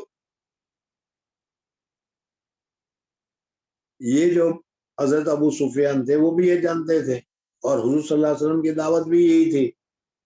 اور ابو سفیان یہ بھی جانتا ہے کہ ہم مشرک ہیں، اور یہ بھی جانتا ہے کہ یہ حضرت عیسیٰ علیہ السلام کو جو ماننے والا ہے وہ حضرت عیسیٰ علیہ السلام کو اللہ کا بیٹا کہتا ہے، یا تین خدا تین مل کر کہ حضرت حضور اکرم صلی اللہ علیہ وسلم کے متعلق بادشاہ نے پوچھا ماذا یامرکم، وہ کیا تم کو حکم دیتا ہے؟ تو حضرت ابو سفیان رضی اللہ تعالیٰ عنہ نے بادشاہ کو ورگلانے کے لیے، مخالف کرنے کے لیے وہ یہ بتایا کہ وہ حکم دیتا ہے کہ وحدہ لا شریک لہ، ایک خدا کی عبادت کرو۔ اس وجہ سے اس نے بتایا کہ ماذا یامرکم، تو کہا کہ سال تم بما یامرکم فذکرت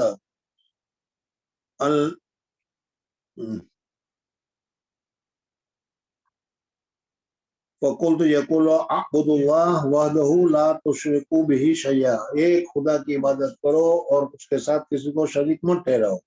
واترکوا ما یقول آباؤکم، اور جو تمہارے ابا باپ دادا جو کچھ تم کو کہتے تھے کرتے تھے ان کی باتوں کو مت مانو، مورتیوں کی پوجا مت کرو۔ وہ یامرنا بالصلاۃ والصدق،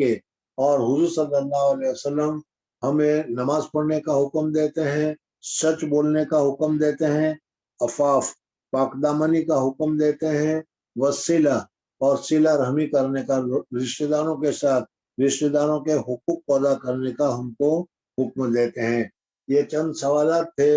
جو کیا ہے بادشاہ نے حضرت ابو سفیان رضی اللہ عنہ سے پوچھے، اور حضرت ابو سفیان رضی اللہ عنہ نے ان سوالوں کے جوابات ہمارے سامنے ذکر کیے۔ اب بادشاہ نے یہ جو سوال پوچھے تھے 11 سوال، یہ سوال کیوں پوچھے، اس کی وجہ کیا تھی، اب بادشاہ ان وجوہات کو بھی بیان کرتے ہیں کہ اس وجہ سے میں نے یہ سوال پوچھا، تم نے یہ جواب دیا، اس جواب سے یہ نتیجہ نکلا، دوسرا سوال میں نے پوچھا اس کا تم نے یہ جواب دیا، اس کا نتیجہ یہ نکلا۔ اس طریقے سے اب ان سارے سوالوں کا کیا ہے مقصد بادشاہ ذکر کرتے ہیں۔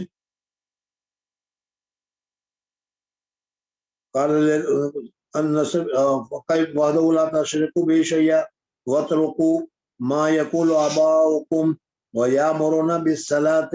والصدق والعفاف والصلۃ۔ تو معلوم ہوا کہ اسلامی بنیادی تعلیموں میں سے ایک تو ہے سچ بولنا ہے، اور دوسرا جو ہے پاک دامنی ہے، اور تیسرا جو ہے رشتہ داروں کے ساتھ اچھا سلوک کرنا، صلہ رحمی کرنا ہے۔ اب بادشاہ نے کہا، فقالا بادشاہ نے کہا ترجمان کو کہا کہ اب تم ان کو کہو کہ میں نے سب سے پہلا سوال تم سے کیا تھا کہ وہ آدمی جس نے نبوت کا دعویٰ کیا ہے نسب کے اعتبار سے اس کا کتنا اونچا درجہ ہے، اور وہ اس کا نسب کیسا ہے، خاندان کیسا ہے۔ فقلت له سألتك عن نسبه فذكرت أنه فيكم ذو نسب، تم نے اس کا جواب دیا کہ وہ ہمارے لوگوں میں سب سے اعلیٰ، سب سے افضل، سب سے اونچا قریش خاندان جو ہے، اس قریش خاندان کا وہ نبی رہا ہے، اس وجہ سے خاندان کے اعتبار سے حضور اکرم صلی اللہ علیہ وسلم کا درجہ بہت ہی اونچا ہے۔ اب اس کا خلاصہ وہ کہہ رہے ہیں، اس سوال کے جواب سے معلوم ہوا وہ کذالک رسول، اور اسی طریقے سے اللہ تبارک و تعالیٰ جب رسول کسی قوم میں بھیجتا ہے تو اس قوم کے اعلیٰ سے اعلیٰ، افضل سے افضل، اونچے سے اونچا جو خاندان ہوتا ہے اسی خاندان میں وہ بھیجتا ہے، تاکہ دوسرے خاندان والوں کو اس کی اتباع کرنے میں کوئی عار اور شرم محسوس نہ ہو۔ اگر حضور صلی اللہ علیہ وسلم یا رسول کو ادنا خاندان میں بھیجا جائے گا تو وہ جو اونچے خاندان والے ہیں، چودھری قسم کے لوگ، وہ بات کو ماننے کے لیے تیار نہیں ہوں گے۔ اس وجہ سے اللہ تبارک و تعالیٰ کا ہمیشہ سے دستور یہ رہا ہے کہ قوم میں جو سب سے اعلیٰ اور اونچا نسب ہوتا ہے اسی نسب میں بھیجتا ہے۔ وَكَذَلِكَ الرُّسُلُ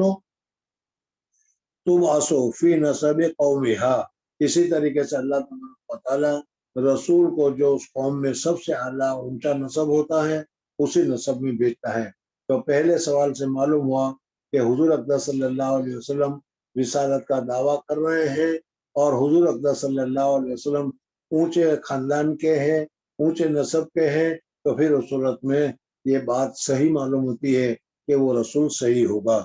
وسالتوں کا حل قال احد منکم ھذا القول، دوسرا سوال میں نے تم سے یہ پوچھا تھا کہ ان کے خاندان میں کسی نے ایسا دعویٰ کیا ہے؟ اگر کسی نے ایسا دعویٰ کیا ہوتا تو میں یہ سمجھتا کہ ہو سکتا ہے کہ اس نے بھی دیکھا دیکھی میں یا اس نے بھی اپنے کیا ہے پرانے حالات کو حاصل کرنے کے لیے پھر یہ کہہ دیا ہو، لیکن تو نے اس کے جواب میں کہا کہ اس کے قوم میں اس سے پہلے کسی نے رسالت کا دعویٰ نہیں کیا۔ حضور اقدس صلی اللہ علیہ وسلم کا جو خاندان تھا قریش، اس قریش کا سلسلہ نسب حضرت اسماعیل علیہ السلام تک پہنچتا ہے۔ پہلے تمہیں بتایا گیا تھا کہ حضرت ابراہیم علیہ السلام حضرت اسماعیل اور حضرت حجرہ کو مکہ مکرمہ میں بے وادن غیر ذی زرع، کوئی رہتا نہیں تھا، کوئی آدمی نہیں تھا، کوئی مکان نہیں تھا، نہ پانی تھا نہ کچھ تھا، اس جگہ پر چھوڑ کر آئے تھے۔ حضرت اسماعیل علیہ السلام جب تک زندہ رہے وہاں تک رہے، اور پھر حضرت اسماعیل علیہ السلام کے بعد سے لے کر حضور اقدس صلی اللہ علیہ وسلم تک ہزاروں سال کا زمانہ گزر گیا، لیکن کسی نے وہاں نبوت کا دعویٰ نہیں کیا۔ اس وجہ سے جب تم نے کہا ہے کہ وہاں اس سے پہلے کسی نے دعویٰ نہیں کیا، تو بھی معلوم ہوتا ہے کہ کسی نے دعویٰ نہیں کیا تھا۔ اگر دعویٰ کیا ہوتا تو یہ ماننے میں آتا کہ دیکھا دیکھی اس نے بھی دعویٰ کیا ہے، لیکن ہزاروں سال تک جب کسی نے دعویٰ نہیں کیا اور یہ پہلی مرتبہ کہہ رہا ہے انا رسول اللہ، میں اللہ کا رسول ہوں، تو ظاہر بات ہے کہ یہ اپنے دعوے میں سچا ہے۔ حل قال احد منکم ھذا القول فذکرت، تم نے اس کے جواب میں کہا تھا لا، میں کہتا ہوں لو کان احد قال ھذا القول قبلہ، اگر کسی آدمی نے ایسا قول اس سے پہلے کہا ہوتا لقلت رجل، میں یہ کہتا کہ یہ آدمی یأتسی یعنی یقتدی بقول قیل قبلہ، اس سے پہلے جس نے اعلان کیا تھا اس کی اقتدا کر رہا ہے، اس کی دیکھا دیکھی یہ دعویٰ کر رہا ہے، لیکن تم یہ کہہ رہے ہو کہ کسی نے دعویٰ نہیں کیا، تو معلوم ہوتا ہے کہ یہ دعویٰ کرنے میں بالکل سچا ہے، کسی کے وہ اقتدا نہیں کر رہا۔ وسالتوں کا حل کانا من آبائہم ملک، اور پھر میں نے تم سے سوال کیا تھا اچھا یہ بتاؤ ان کے باپ دادا میں سے کوئی بادشاہ ہوا ہے؟ تو اس کے جواب میں بھی تم نے کہا کہ نہیں۔ اگر ان کے اس سلسلے نسب میں اگر کوئی باپ دادا ہوتا، کوئی حکومت ہوتی اور ان کی حکومت چلی گئی ہوتی، تو ہو سکتا ہے کہ یہ آدمی پھر اس پرانی حکومت کو حاصل کرنے کے لیے محنت کر رہا ہو، پرانی حکومت حاصل کرنے کے لیے دعویٰ کر رہا ہو، لیکن جب ان کے خاندان میں بھی کوئی بادشاہ نہیں گزرا تو پھر کس چیز کی وہ دعوت دیتا، کس چیز کا وہ حاصل کرنے کے لیے کوشش کرتا۔ فذکرت اللہ، بس میں کہتا ہوں فلو کان من آبائہ من ملک، اس کے باپ دادا میں سے بھی اگر کوئی بادشاہ ہوتا قلت، تو میں کہتا رجل یطلب ملک ابیہ، کہ یہ آدمی دعویٰ کرنے میں اپنے باپ دادے کا کھویا ہوا وقار، اپنے باپ دادے کا کھویا ہوا مقام حاصل کرنے کے لیے کوشش کر رہا ہے، لیکن تم نے کہا کہ نہیں ان کے باپ دادا میں بھی کوئی بادشاہ نہیں تھا، تو ظاہر معلوم ہوا کہ یہ کھویا ہوا وقار حاصل کرنے کے لیے نہیں، بلکہ اللہ تبارک و تعالیٰ کے حکم کو پورا کرنے کے لیے اس نے نبوت کا دعویٰ کیا ہے۔ وسالتوں کا حل کنتم تتہمونہ بالکذب، میں نے اس سے پہلے ایک سوال کیا تھا کہ 40 سال کی زندگی میں، وہ 40 سال تمہارے ساتھ رہا، اس 40 سال کی زندگی میں کبھی اس نے جھوٹ بولا ہے؟ تو تم نے کہا کہ نہیں کبھی جھوٹ نہیں بولا، ہم نے کبھی اس کے منہ سے جھوٹ سنا ہی نہیں۔ تم بادشاہ کہتا ہے کب یہ کہتا ہوں کہ جب وہ انسانوں کو، لوگوں کو تھوڑی دیر کے لیے معمولی فائدے کے لیے جب وہ جھوٹ نہیں بولتا، تو اتنی بڑی بات اللہ تبارک و تعالیٰ پر کہ مجھے اللہ نے رسول بنایا ہے، اور حالانکہ اللہ نے رسول ان کو نہیں بنایا، تو جھوٹا دعویٰ کیسے کر سکتا؟ تو اس وجہ سے اس کا یہ دعویٰ کرنا کہ میں اللہ کا رسول ہوں، اس اللہ کے رسول کے دعوے میں وہ جھوٹا نہیں ہے۔ هل كنتم تتهمونه بالكذب قبل ان يقول قال ما قال، فذکرت، تم نے اس کا جواب یہ دیا کہ نہیں، وقد عرف انه لم يكن لا يزال الكذب على الناس ويكذب على الله، جب یہ بات ہے تو لوگوں کے ساتھ تو وہ جھوٹ نہیں بولتا، اور اللہ پر جھوٹ بولے یہ ہماری سمجھ میں آنے والی بات نہیں ہے۔ اس وجہ سے اگر یہ دعویٰ کر رہا ہے کہ اللہ تبارک و تعالیٰ نے مجھے رسول بنایا ہے تو وہ دعوے میں سچا ہے۔ وَيَكْذِبُ عَلَى اللَّهِ، اور ایک سوال میں نے کیا تھا، وَسَأَلْتُكَ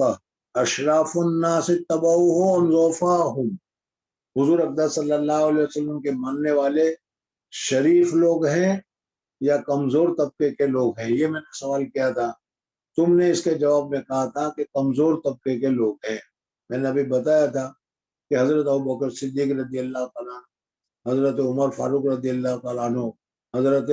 عثمان غنی رضی اللہ تعالیٰ عنہ، حضرت علی رضی اللہ تعالیٰ عنہ، حضرت سعد بن ابی وقاص رضی اللہ تعالیٰ عنہ وغیرہ، مکہ کے جو بڑے بڑے اشراف، بڑے بڑے اونچے لوگ تھے، وہ سارے کے سارے حضور اقدس صلی اللہ علیہ وسلم کے ماننے والے تھے، اس لیے کہ یہ تو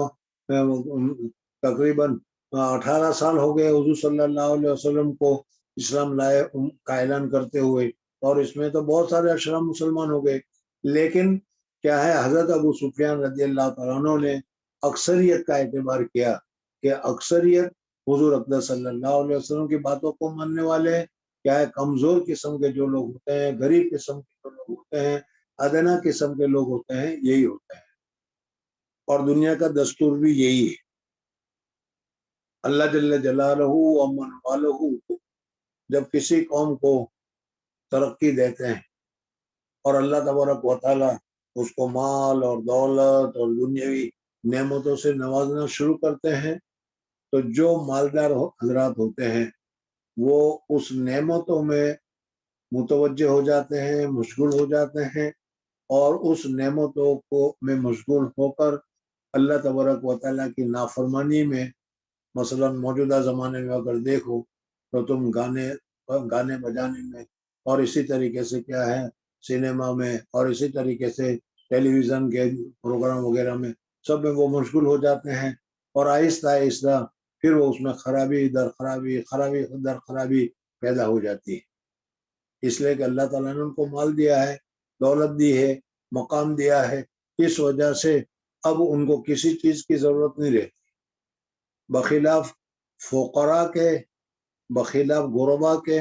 ان کو تو سب سے پہلے اپنے پیٹ بھرنے کی فکر ہوتی ہے، اپنے پیٹ بھرنے کے بعد اپنے اولاد کے پیٹ بھرنے کی فکر ہوتی ہے، اس وجہ سے وہ غلط راستے پر وہ جا ہی نہیں سکتے، پہلے تو اپنا ہی معاملہ ٹھیک کرو، اور معاملہ ہی ٹھیک نہیں ہوتا تو وہ ناچ گان میں کہاں سے جائیں گے۔ اس وجہ سے غربا حضرات جو ہوتے ہیں وہ ہمیشہ اللہ تبارک و تعالیٰ کی طرف، نیکی کی طرف، صداقت کی طرف، اچھائی کی طرف متوجہ ہوتے ہیں، اور یہ ہمیشہ اچھائی اور اچھے راستے کو تلاش کرتے رہتے ہیں،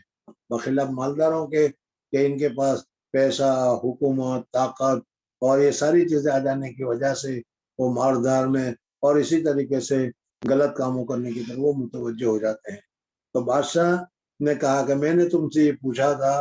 کہ حضور اقدس صلی اللہ علیہ وسلم کی اتباع کرنے والے مالدار لوگ ہیں یا غریب لوگ ہیں؟ تو تم نے اس کے جواب میں کہا تھا بل ضعفاؤہم، فذکرت ان ضعفاؤہم اتبعوہ، تم نے کہا تھا حضور صلی اللہ علیہ وسلم کی اتباع کرنے والے کمزور قسم کے لوگ ہیں، حضرت بلال رضی اللہ تعالیٰ عنہ، حضرت صہیب رومی رضی اللہ تعالیٰ عنہ وغیرہ۔ تو یہ بادشاہ کہتے ہیں وہم اتباع الرسول، یہی رسولوں کی اتباع کرنے والے ہیں، یعنی رسولوں کے بعد جو ماننے والے ہوتے ہیں، آج کل بھی تبلیغی جماعت والے جاتے ہیں جو دعوت پیش کرتے ہیں، یا جہاں تقریر وغیرہ ہوتی ہے تو وہاں جو قوم کے جو نیچے طبقے کے لوگ ہوتے ہیں، غریب قسم کے جو لوگ ہوتے ہیں، وہی باتوں کو سنتے ہیں، سمجھتے ہیں اور اس کے اوپر عمل کرتے ہیں، مالداروں تو بعد میں سمجھ میں، باقی عام متن تو یہی ہوتا ہے کہ نقصان یا بات کو نہ ماننا، طوفان وغیرہ کرنا، ان مالداروں کی طرف سے ہوتا ہے، اور پھر اس کے بعد اس میں اور خرابیاں پیدا ہو جاتی ہے، اور پھر جب بہت سارے لوگ ماننے والے ہو جاتے ہیں، ادنا قسم کے لوگ، عوام جس کو کہتے ہیں، جنتا جس کو کہتے ہیں، تو جب وہ ساری کے ساری متفق ہو جاتی ہے، تب جا کر یہ بڑے لوگ پھر کیا ہے، یا تو مارے جاتے ہیں یا تو پھر وہ اتباع کرنے والے لوگ ہوتے ہیں۔ تو ہرقل نے کہا کہ اس کے ماننے والے لوگ کیسے ہیں؟ اس کے جواب میں تم نے کہا کہ اس کے ماننے والے کمزور لوگ ہیں، تو نبی کے ماننے والے ابتداءً کمزور لوگ ہی ہوتے ہیں۔ اس وجہ سے یہ بات بھی، یہ علامت بھی، یہ نشانی بھی اس بات کی ثبوت ہے کہ حضور اقدس صلی اللہ علیہ وسلم کے ماننے والے اتباع الرسول وسال تو کا یزیدون ام ینقصون۔ اور پھر اس کے بعد میں نے ایک سوال تم کو کیا تھا کہ حضور اقدس صلی اللہ علیہ وسلم کے ماننے والے روزانہ بڑھ رہے ہیں یا روزانہ کم ہو رہے ہیں، تو تم نے جواب میں یہ کہا تھا یزیدون۔ اسی طریقے سے ایمان کا معاملہ ہے کہ جب ایک مرتبہ دل میں بیٹھ جاتا ہے، ایک مرتبہ دل میں جم جاتا ہے، ایک مرتبہ دل میں جگہ پکڑ لیتا ہے، پھر کتنی مصیبتیں آئے، کتنی پریشانی آئے، دل سے ایمان کو نہیں نکلنے دیتے یا نہیں نکلتا۔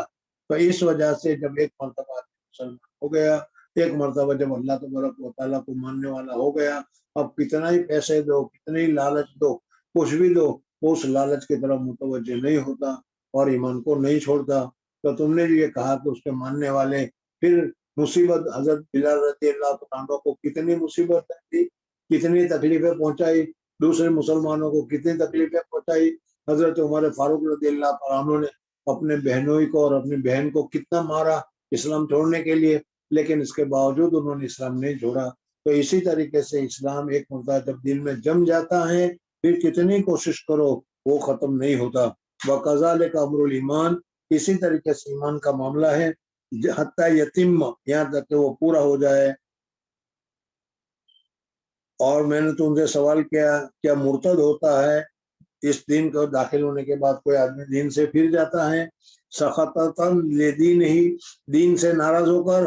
بعد ان یدخل فیہ، بعد اس کے کہ مسلمان ہوا، یعنی مسلمان ہونے کے بعد پھر اسلام کو کوئی چھوڑ دیتا ہے؟ تو تم نے کہا تھا کہ نہیں، کسی نے آج تک ایسا نہیں کیا کہ اسلام کو اس نے چھوڑا ہو۔ کذالک الایمان،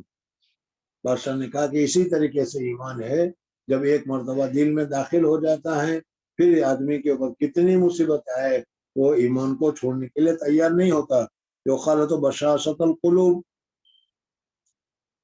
جب ایک مرتبہ دل میں اگر ایمان بیٹھ جائے، دل میں ایمان جم جائے، یعنی سچے طور پر جب آدمی مسلمان ہو جاتا ہے، مومن ہو جاتا ہے، پھر کتنی اس کو لالچ دو، کتنے اس کو دنیاوی فائدے بتاؤ، وہ ایمان کو چھوڑنے کے لیے تیار نہیں ہوتا۔ وہ سوال تو کہا، میں نے ایک دوسرا سوال تم سے کیا تھا کہ وعدہ خلافی کرتا ہے یا وعدہ خلافی نہیں کرتا،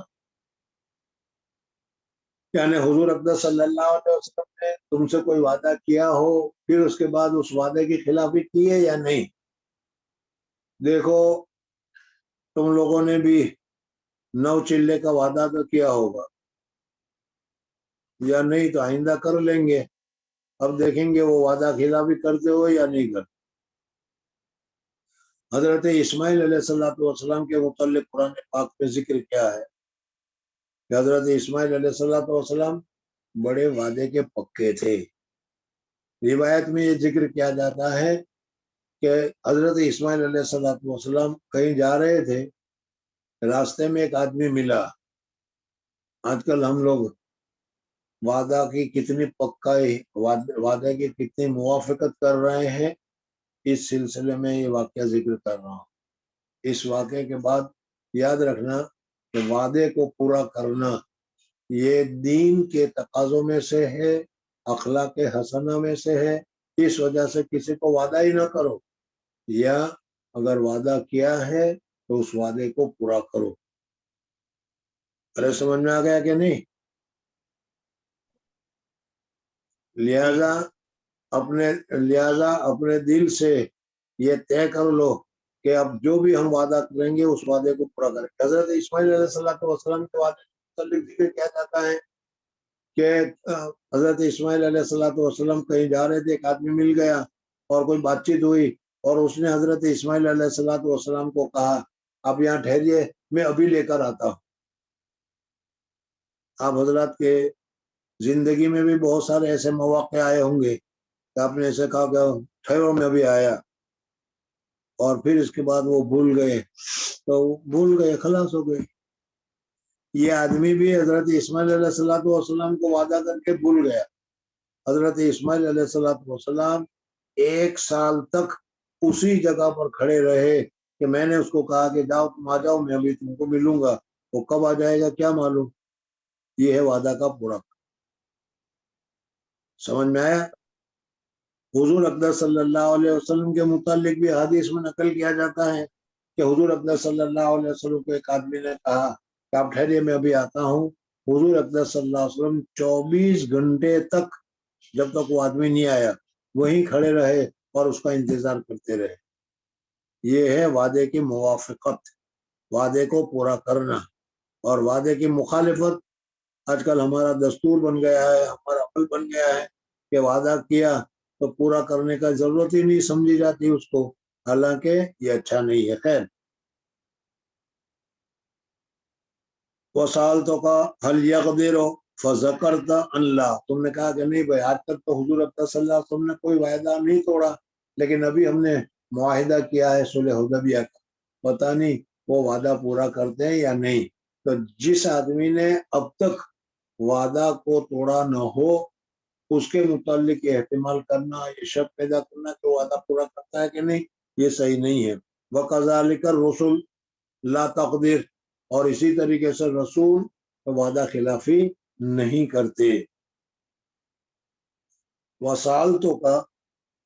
بِمَا يَأْمُرُكُمْ، اور میں نے ابھی تم مجھ سے سوال کیا تھا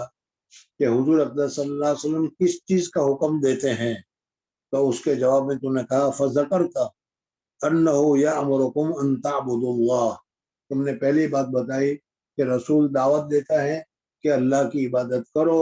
اور ایک اللہ کی عبادت کرو. ان تعبدوا اللہ ولا تشرکوا بہ شیئا، اور اللہ کے ساتھ کسی کو شریک مت ٹھہراؤ. اللہ تبارک و تعالیٰ کے یہاں سب سے بڑا گناہ اللہ تبارک و تعالیٰ کے ساتھ شرک کرنا ہے. اس وجہ سے اللہ اکبر، اللہ سب سے بڑے ہیں، اللہ سب سے بڑے حاکم ہیں، یہی ہمیں ماننا چاہیے. کسی چیز میں اللہ تبارک و تعالیٰ کے ساتھ شرکت اختیار نہیں کرنی چاہیے، چاہے وہ شرک جلی ہو یا وہ شرک خفی ہو. وَيَنْهَاكُمْ عَنْ عِبَادَةِ الْأَوْثَانِ، اور وہ رسول تم کو روکتا ہے بتوں کی پرستش کرنے سے. وَيَأْمُرُكُمْ بِالصَّلَاةِ، اور تم کو نماز پڑھنے کا حکم دیتا ہے. حضور اقدس صلی اللہ علیہ وسلم نے مکہ کی 10 سالہ زندگی میں جو دعوت دی وہ یہی دعوت دی، ان تعبدوا اللہ ولا تشرکوا بہ شیئا. پھر مدینہ منورہ جب گئے تب اللہ تبارک و تعالیٰ نے پھر دوسری چیزوں کا حکم دیا، نماز کا، روزے کا، زکوٰۃ کا وغیرہ. بہرحال ایامرکم بالصلاۃ والصدق، دیکھو حضور اقدس صلی اللہ علیہ وسلم کی تعلیم کیا تھی؟ نماز پڑھو، اللہ کو ایک مانو اور سچ بولو. میں نے ابھی تھوڑی دیر پہلے بتایا تھا کہ حضور اقدس صلی اللہ علیہ وسلم نے زندگی میں کبھی جھوٹ نہیں بولا. یعنی ہمارا رسول ایسا ہے کہ اس نے زندگی میں بھی کبھی جھوٹ نہیں بولا،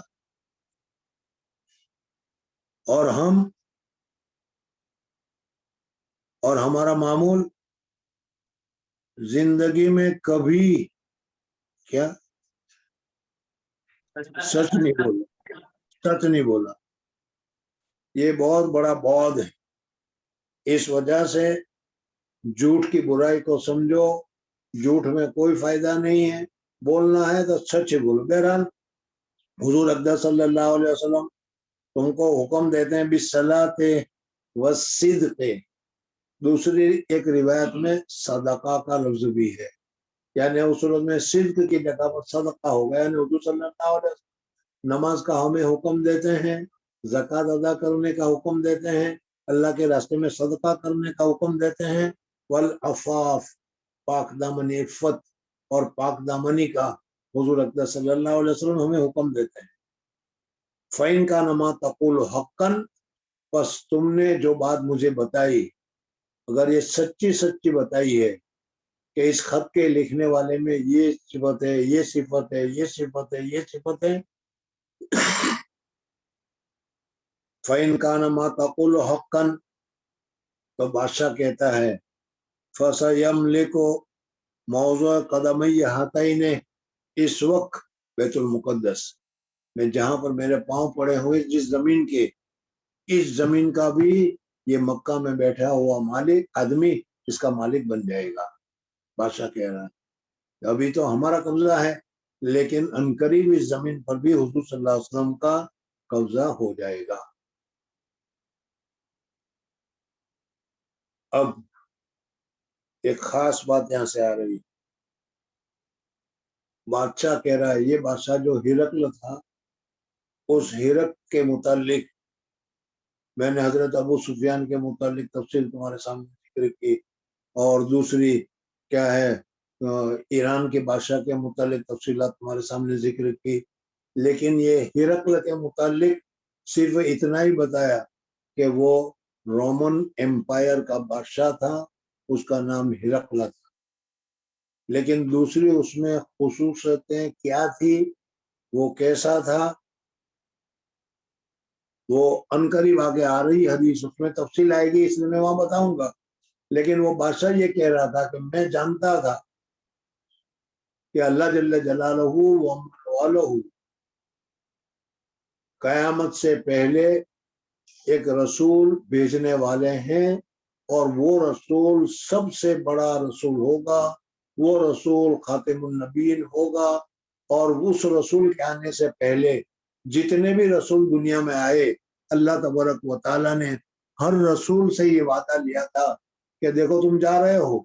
لیکن تمہارے زمانے میں اگر میرا یہ رسول آ جائے تو تمہیں اس رسول کی اتباع کرنی پڑے گی، تم اپنا نہیں چلا سکو گے، تمہیں اس کی بات کو ماننا پڑے گا۔ اور میں نے شروع میں بتایا تھا کہ دنیا کی مذہبی کتابیں جتنی بھی ہے، ان سب کتابوں میں حضور اقدس صلی اللہ علیہ وسلم اور حضور اقدس صلی اللہ علیہ وسلم کے متعلق بہت ساری علامتیں اور بہت ساری نشانیاں اللہ تبارک و تعالیٰ نے پہلے ہی سے ذکر فرمائی تھی۔ ان میں سے اگر آپ کو بتانا چاہے حضرت موسیٰ علیہ السلام، تو حضرت موسیٰ علیہ السلام کے مذہب میں اتنی نشانیاں توریت میں لکھی ہوئی تھی، اتنی نشانیاں لکھی ہوئی تھی کہ توریت کو انہوں نے تبدیل بھی کر دیا، لیکن تبدیل کرنے کے بعد بھی آج تک کی چیزیں پائی جا رہی۔ ایک مرتبہ رمضان میں یہاں پر میں کسی جگہ اعتکاف میں تھا، مسجد میں یہاں کتابیں بہت ساری ہوتی ہے، تو اس مسجد میں حضرت موسیٰ علیہ السلام کی جو کتاب تھی توریت کا ترجمہ تھا، میں دیکھ رہا تھا، تو دیکھتے دیکھتے ایک جگہ پر پہنچا، یاد رکھنا اس میں لکھا تھا خداوندہ، یعنی اللہ تبارک و تعالیٰ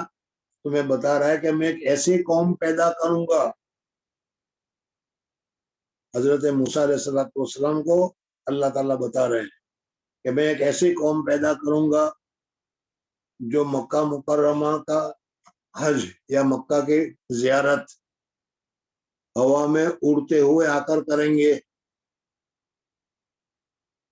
کچھ پتا چلا؟ ارے ہندوستان میں بھی ہوائی جہاز میں بیٹھ کے جا رہے ہو کہ نہیں؟ اللہ تبارک و تعالیٰ نے اس وقت کی حالت بھی اس میں لکھی ہوئی ملی، ترجمہ میں نے پڑھا، یہ میں ایسی قوم کو پیدا کروں گا جو ہوا میں پرندوں کی طرح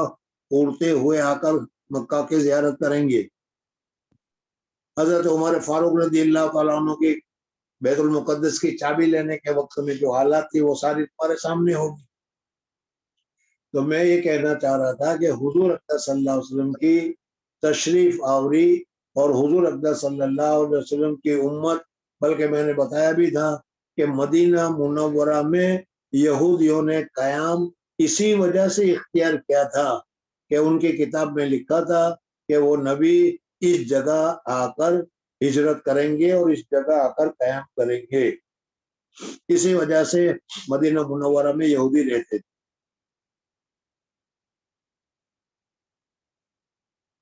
تمہارے ہندوستان کے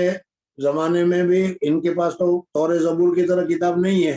لیکن وید آج کل ان لوگوں کے پاس، ہنود کے پاس ہے، اور اس میں سنسکرت زبان میں ہے وہ، اور اس میں حضور اقدس صلی اللہ علیہ وسلم کے متعلق تفصیل لکھی ہوئی ہے کہ ایک نبی پیدا ہوگا، اس کا نام محمد ہوگا، اس کے والد کا نام عبداللہ ہوگا، اس کے والدہ کا نام کیا ہے آمینہ ہوگا، وغیرہ وغیرہ.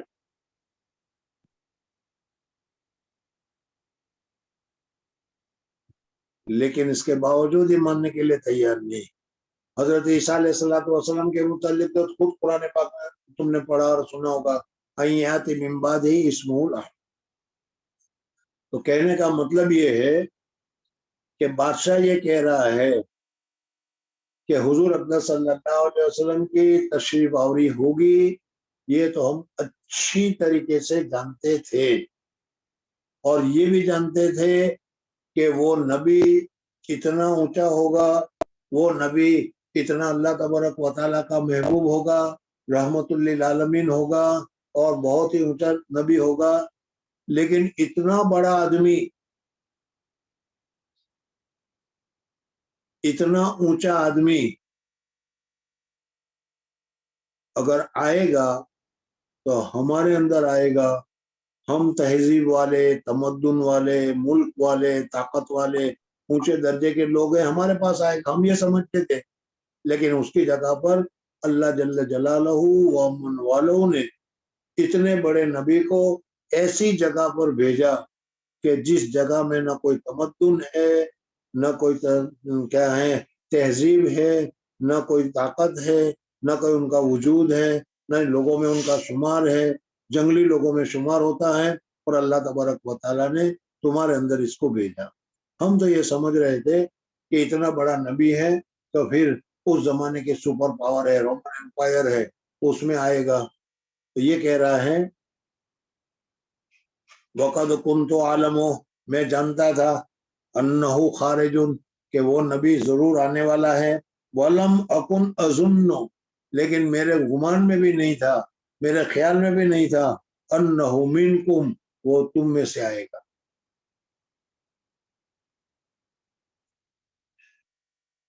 چلو بس آگے کل کو پھر انشاءاللہ چھٹی کا.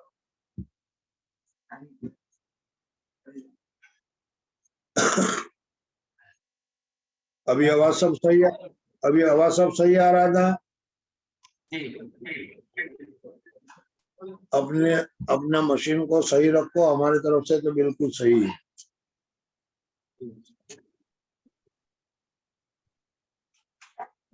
اوکے، السلام علیکم.